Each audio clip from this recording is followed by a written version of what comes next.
Hey there buddies, wanted to take a look at how to remove a little audio glitch using Adobe Audition. Okay, I'm in the waveform view and I've got this word here.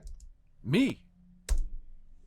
So you can see we've got this little kind of glitch on there and okay, Me. just something I've taken from an audio book I'm working on. And okay, so I want to try and fix this. Sometimes when you're recording, you do get these little glitches, who knows why. But I'm going to use the spot healing brush tool here. Okay. And you just find it up at the top. You see where I'm hovering. Okay, there's only one setting for this tool, and that's the size. Okay, so if I make it too big, I'll start taking out too much of the sound. So I had it set to 24.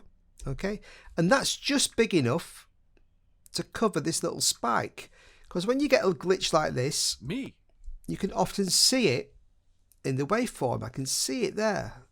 Ooh. So I'm going to start painting this out. Just going to go down. I'm just going to do little bits at a time so I can draw a nice kind of straight line, like so. Okay. There it goes. So, okay, you can see it's like disappearing there. Get rid of that little bit. Okay, there we go. And there's a little spike here. Let's try that. See how that sounds. Me. All right. Me. Okay, so there you go. That's pop sound, that little glitch sound. Me.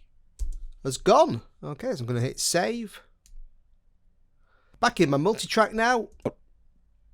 Me. And it's gone. Okay, great tool.